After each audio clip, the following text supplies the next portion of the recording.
sa ating food for the soul and food for the spirit. Sabi ho ng Panginoon sa atin, hanggang ngayon, mula noon hanggang ngayon, ano ang sinasabi niya? Keep me first in your life. Let me direct your steps and decisions, and I'll crown your efforts with success. So God first. Di ba? Oo. Yung iba kasi hindi. Yung material na bagay muna eh. Oo. Sabi ng Panginoon sa atin mga kaibigan, huwag mahihiyang magtanong. Di ba? If you wanna be on the right track, on the right path, you have to ask God first. Okay? You have to ask God first. Okay? Put God first. Okay? Sabi nga niya, keep me first or first place in your life. Diba? And everything will be, kumbaga sabi nga ho, crowned with the success, all the efforts. Amen ba yun, Darlene? Tsaka sabi rin ho ng Panginoon sa atin, itinuturo po sa Biblia, when we are in a difficult situation or time, ano pong sinabi sa Isaiah chapter 4 verse 10, mga ka-music? Fear not, for I am with you, says the Lord. Be not dismayed, for I am your God, and I will strengthen you. I will help you. I will uphold you with my righteous right hand. Diba? Sinasabi na nga niya eh. Umaayaw pa rin kayo? O denial pa rin kayo? Diba? Nahihiya ba kayo? Natatakot ba kayo? Mismo nga Diyos na nandyan noon. Sinasabi na niyang katotohanan ng lahat. Ayaw niyo pa rin maniwala. Kenny, bakit ganun? Parang ang hirap niyong paniwalain. Di ba? Parang ang sinasabi ng iba, hindi. Akong gumawa nito eh. Kaya nga ako pumasa ng bar. Di ba? Kaya nga ako naging presidente. Kaya ako naging manager. Kaya ako naging supervisor. Kasi, hirap at pagod ko yan eh. Yun ang sinasabi ng iba.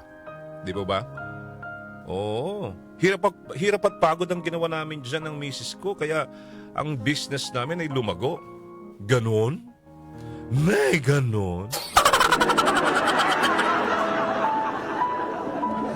Wag ho natin kakalimutan. Without God, we're nothing. Alright? Wag niyong sasabihin, walang tulong ang langit, ang Diyos, sa kasaganaan ng inyong buhay. Doon naman sa mga naghihirap, nag-iikaw, sabi nila, ba't pinabayaan ako ng Diyos?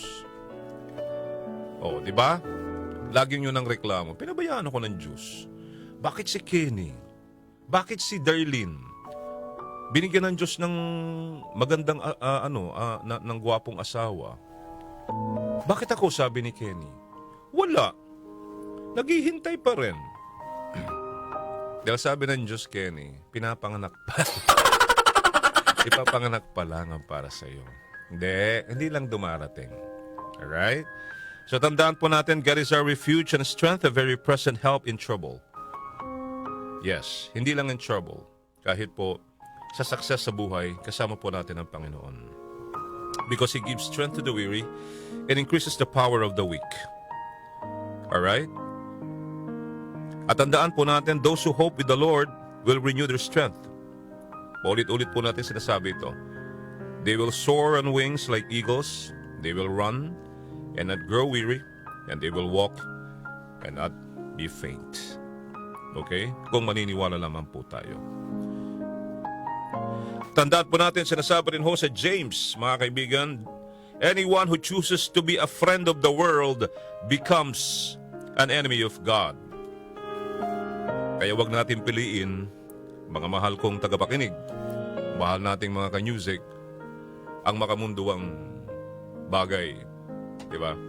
Ang mga material na bagay sa lupang ibabaw na ito. Huwag natin ipagmayabang kung anong meron tayo. Kaya marami kang ganito, ikaw ang leader ng samahan ninyo, ikaw ang presidente ng asosasyon ninyo, ikaw ang ganyan. Diba? Huwag nating ipagmayabang dahil wala nga hong sinasabi nga ho nila na wala hong forever sa lahat ng bagay. Bagay man yan o tao. Wala hong forever. Lagi natin tatandaan, ang iwan natin ay yung maganda, mabuting legacy, mga kaibigan. Okay? Sa buhay po natin ito. Alright, so for that, pagdilay-nilayan po natin, kung saan man tayo tutungo ngayong long weekend ay isama po natin ang Diyos, mga kaibigan. Oo, sama natin siya. Nandiyan lang naman siya. Nag-aantay. At ang maganda doon, di mo na kailangang mag-load pa ng 200 petot para kausapin lang siya. Di mo kailangan ng mobile data, di mo kailangan ng wifi. Di ba? Nandiyan lang siya. Hinihintay ka niya. Nakaganon nga siya kaya niya. Sabi ng Diyos, nakaganyan. Anong tawag sa ganito?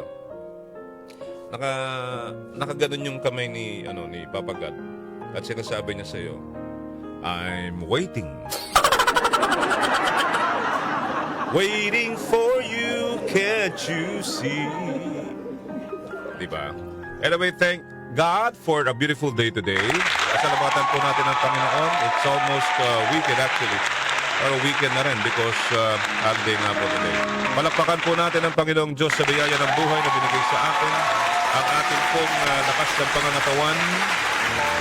Ang mga blessings, maliit man o malaki na dumarating po sa atin. Ipagpasalamat po natin sa Panginoon. Alright?